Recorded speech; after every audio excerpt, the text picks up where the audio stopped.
어제 코스피가 사상 최초로 4천선을 넘어선 이후 숨고르기를 하고 있습니다. 이번 주 에이펙 행사와 삼성전자, 하이닉스 등 실적 발표도 예정되며 향후 우리 증시 흐름에 관심이 모아지고 있는데요. 관련 내용 정철진 경제평론가와 함께 이야기 나눠봅니다. 안녕하십니까? 네, 안녕하십니까? 예, 코스피가 어제 사상 처음으로 4천을 돌파하더니 지금은 좀 숨고르기를 하고 있는 모양새입니다. 어떻게 보고 있으세요? 그렇습니다. 어제 4천 돌파가 조금 이례적이었었죠. 예. 왜냐하면 빅 이벤트가 펼쳐지는 첫 주였었는데 첫 주 월요일에 그 결과도 안 보고 좀 미리 갔다라고 해서 어제 4천 돌파하고 4천을 지키는 것이 중요하다라는 말씀을 드렸었는데요.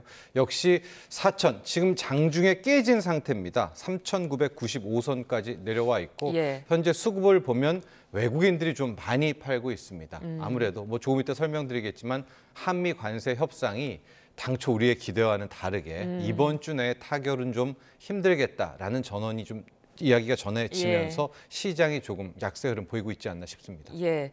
자, 오늘 좀 밀리기는 했지만 그럼에도 불구하고 지금 코스피 상승률이 전 세계 주요 지수 가운데 가장 높은 수익률을 기록하고 있다고요? 그렇습니다. 연초 이후의 상승률 자체도 세계 최고 수준이고요. 최근 석 달만 놓고 보면 도달한 속도도 엄청 빠른데요. 우리만 놓고 보면 3천 돌파한 게 6월이었었거든요. 그러니까 채 넉 달 뭐 될까 말까 해서 바로 4천. 석 달, 넉 달에 1,000포인트씩 올라갔다라고 볼 수가 있습니다. 그만큼 속도도 빠르게 올라왔고요. 글로벌 지수와의 비교를 해보면 연초 이후에 우리 코스피의 상승률이 거의 70%에 달합니다. 68.5%.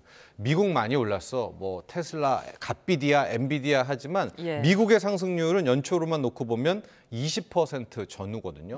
일본도 뭐 많이 올랐고 니케이 225가 5만을 돌파하는 그런 기염을 토했지만 일본 역시도 연초 이후 상승률을 보면 27% 정도에 그칩니다. 그만큼 지금 한국의 주식시장, 특히 코스피 같은 경우에는 세계 1위고 뭐 속도도 빠르다 이렇게 볼 수 있겠습니다. 지금 그 시장을 보면 반도체주나 2차 전지가 좀 주도를 하고 있는 모양새인데 이 외에 좀 주목할 수 있을 만한 부분이 있을까요? 아직 2차 전지는 아니죠. 연초 이후에 놓고 보면 거의 반도체가 이끌었다라고 볼 수가 있습니다. 지금까지 해왔을 때 놓고 보면 역시 AI 테마, 또 AI 산업, 그중에 핵심인 반도체가 이끌었고요. 뭐 삼성전자가 70%, 80% 상승률, 하이닉스는 3배 가깝습니다. 100%, 뭐 150% 이상의 상승률로 이제 이끌어 왔습니다. 여기서 좀 숨고르기를 하는 것이고요.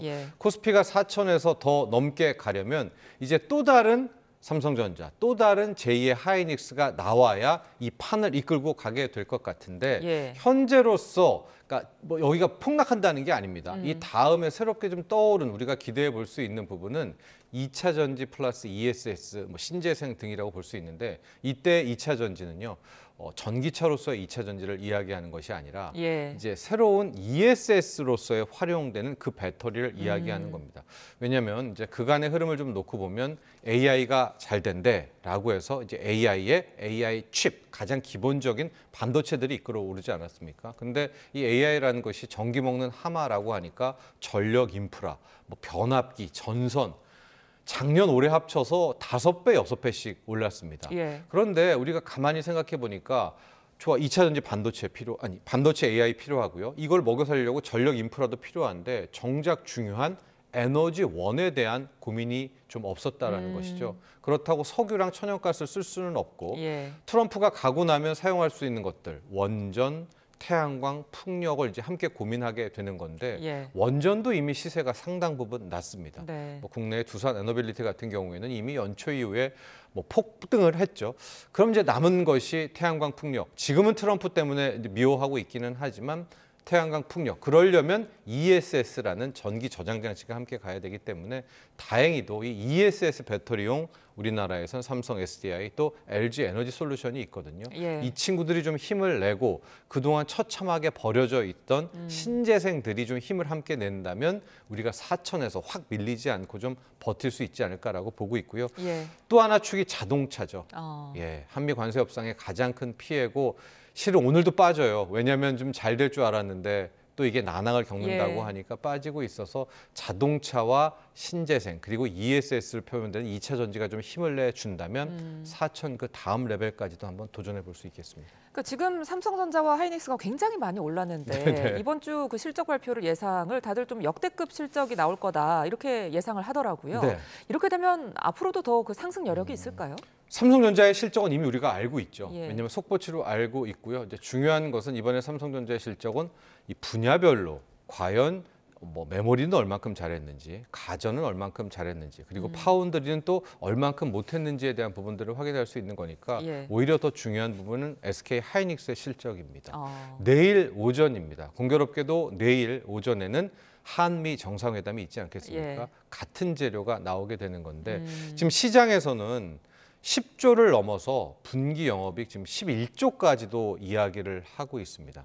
거기에서 지금의 하이닉스 주가를 설명하는 거거든요. 예. 그러니까 내일 뚜껑을 열었는데 이게 11조 수준이면 실은 이건 중립재료라고 볼 수밖에 없습니다. 그러려면 여기서 하이닉스를 더 땡겨서 올려가려면 12조 원대 영업이익 정도는 나와야 되지 않겠나라고 보고 있어서 12조 원대 글쎄요, 저는 좀 한 11조 원대 후반이라고 보고 있거든요. 예. 예, 그래서 저는 SK 하이닉스 같은 경우에는 이미 뭐 보유하신 분들이야 기분 너무 좋으시겠지만 신규 진입하실 분들은 내일 실적 발표 후에 들어가셔도 늦지 않지 않나 이렇게 보고 있습니다. 예. 그런데 이제 뭐 시장이 전반적으로 굉장히 많이 오르긴 했지만 반도체주 외에 다른 걸 갖고 있는 분들은 굉장히 또 소외감을 느끼고 있거든요. 맞습니다. 예. 반도체도 마찬가지고 대형주입니다. 예. 지금 올라간 것들이 뭐 삼성전자, 하이닉스의 반도체가 이끌어 갔고요.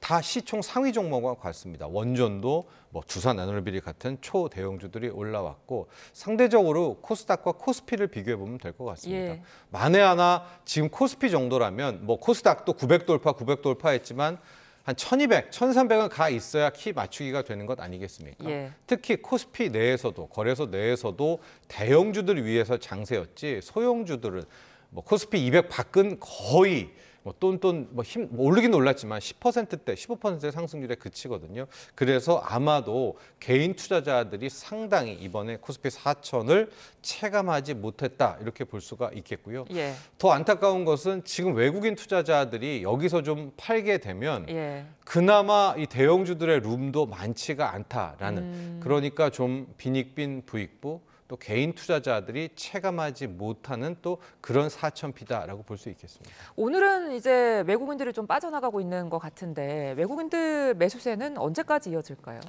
이게 이제 미스테리였죠. 산 자체가 미스테리였습니다. 예. 왜냐하면 최근 3개월, 6개월만 놓고 보면 거의 20조, 6개월은 20조 가까운 폭식을 했는데 연초 이후로 놓고 보면 실제로 산 거 한 6조 원대밖에 안 됩니다.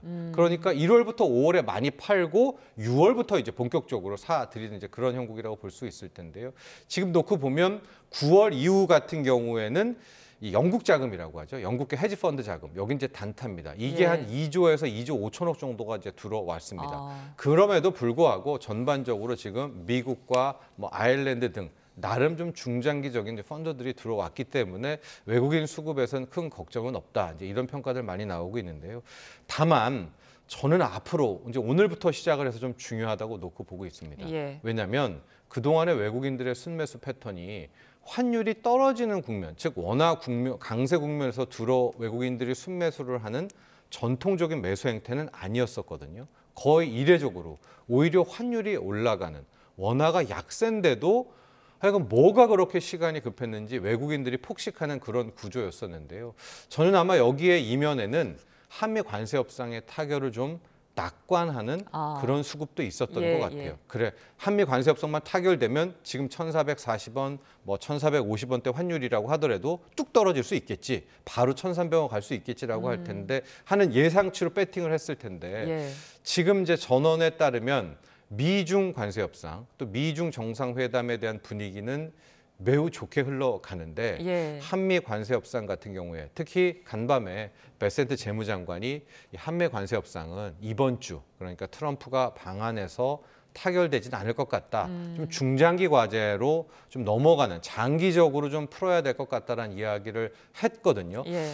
그런 것을 놓고 보면 그간에 좀 단기적으로 들어왔던 영국계 자금 한 2조 5천억 정도 그리고 뭐 미국 아일랜드 자금 중에서도 이게 좀 더 난항으로 가네라고 하면서 좀 빠질 자금들이 있을 것 같거든요. 그래서 지금 현재 한 외국인이 오늘 1조 3천억 이런 속도라면 오늘 한 2조 정도를 이제 판다 치고요. 예. 그리고 이번 주 내에 한미 정상회담 후에 한미 관세 협상 결과 보고 또 실망 매물이 얼마 나오는지 좀 확인을 해봐야 될 것 같은데 만에 하나 이제 11월 첫째 주까지 3조 이상 정도를 더 판다. 그러면 아마 연초 이후로 따져봐도 그렇게 외국인들이 많이 산 자금이 아니게 되는 거거든요. 예. 그 점은 꼭 유의를 하셔야 될 것 같습니다. 아무래도 이제 한미 관세 협상이 주가에 가장 큰 영향을 미치지 않을까 싶은데 혹시라도 에이펙 행사 중에 협상 타결 가능성은 얼마나 보세요? 저는 이제 바람이야 강력하게 바라고 예. 있지만은 글쎄요, 막 아주 뭐 극적 타결 이런 가능성은 현재로선 조금 낮아 보입니다. 예. 뭐 그렇다고 미국이 마치 우리나라를 브라질이나 인도처럼 타결 안 됐으니까 페널티 관세 50%를 부과해 뭐 이런 것도 아닐 것 같거든요. 예. 그러니까 뭐 간밤에 베센트 장관이 이야기했던 좀 장기적인 숙제가 된다. 또 이재명 대통령도요. 뭐 여러 블룸버그라든가 로이터와 함께 극적 타결보다는 더 신중하겠다는 이야기를 이재명 대통령도 하지 않았었습니까? 예. 왜냐하면 3,500억 달러라는 규모 자체가 워낙 크기 때문에 그래서 우리도 막 너무 잘 될 거야, 너무 할 거야라는 이런 낙관보다는 이제 하나씩 좀 돌다리를 건너서 두드리는 그런 좀 각오를 해야 되지 않을까라고 보여집니다. 그러니까 이제 우리나라와 미국의 관세 협상도 관세 협상이지만 또 한 가지 미중 무역 합의 여부에 따라서 증시도 좀 출렁이지 않을까 싶은데 이 부분은 어떻게 전망하세요? 이 부분은 지금 반영된 것 같아요. 그래요? 예. 보면 이제 미중 관세 협상은 이미 좀 약간 좀 낙관하는 쪽으로 갔고요. 예. 아마도 이것도 뭐 완전 타결은 아닌데 일단 중국이 희토류 통제를 1년 유예하는 그 대가로 당장 11월 10일부터는 중국에 100% 관세를 매겨야 되는 거 아니겠습니까? 이것도 철회한다라고 뭐 거의 오피셜하게 이야기를 했고 이제 이걸 가지고 아마도 이제 목요일이죠. 30일 날 미중 정상회담, 트럼프와 시진핑의 뭐 정상회담이 맺어질 것 같아서 조금 아쉬운 측면도 있죠. 지금 우리나라 안방에 왔는데 미중은 뭐 완전 타결은 아니더라도 그래도 좀 잘 흘러가는 모습인데 그러게요. 우리 한미 관세 협상이 좀 극적 타결 이런 소식이 좀 들려줬으면 더 좋지 않았을까라는 생각도 갖고 있고 그런 기대도 또 버리지는 마시죠. 지금 그 미중 합의 기대감에 금값도 굉장히 떨어졌더라고요. 네. 이게 일각에서는 투기 과열이 식는 중이다 이런 해석도 나오던데요. 그러니까 투기적 수요는 일단 빠지는 것 같습니다. 예. 그러니까 아마 미중 관세 협상이 거의 뭐 극적 타결 얘기 나오고 잘 돼간다고 하면서 간밤에 미국의 다우, S&P 500, 나스닥이 다 사상 최고가를 또 경신을 했습니다. 왜냐하면 이제 특히 기술주들은 중국에 수출할 때 이런저런 규제 없겠구나, 좀 맘 놓고 하겠구나, 또 중국도 희토류 가지고 태클 걸지 않겠구나라는 그런 기대감이 좀 있었었는데 여와중에 금이 좀 많이 빠졌는데요. 그 전날부터도 좀 빠졌었거든요. 아마 이 온스당 4,000달러 요 레벨은 금도 자체적인 금이 올라가는 것 외에 투기적 수요가 좀 붙었기 때문에 그것들이 빠지는 과정이다라고 보여지는데 그러나 앞서도 얘기를 못하고 넘어갔지만 지금 주식이 왜 이렇게 좋은가? 금도 왜 이렇게 좋은가? 뭐 에브리띵 랠리, 코인은 왜 좋은가? 지금 모든 것들이 다 올라가고 있는 그 기본에는 유동성입니다. 유동성. 우리가 갖고 있는 현금의 가치가 높고 있는데 이 트럼프가 절대적으로 다시 현금의 가치를 높일 것 같지 않아요. 트럼프가 꿈꾸는 세상은 모두가 행복한 인플레이션. 뭐 그게 가능키 한지는 모르겠지만 자기가 유가는 눌러줄 테니까 앞으로 자산 가격 자체의 랠리를 좀 원하고 있거든요. 그래서 당장 우리가 지금 뭐 이 빅 이벤트에 묻혔지만 이번 주 이제 목요일 새벽에 아마 연준도 금리 인하를 할 것 같고요. QT라고 하죠. 양적 긴축. 시중의 유동성을 줄이는 작업도 종료해버릴 것 같습니다. 그렇다면 앞으로 유동성이 다시 긴축으로 갈 가능성은 낮아 보이거든요. 오히려 돈 가치는 더 떨어질 것 같기 때문에 투기적 수요는 빠져서 뭐 금의 조정도 당연히 있겠지만 워낙 폭등을 해서 그러나 중기적 관점에서 금값 또 금에 대한 수요가 줄 것으로 보이지는 않습니다. 알겠습니다. 오늘 말씀 여기까지 듣겠습니다. 지금까지 정철진 경제평론가와 함께했습니다. 고맙습니다.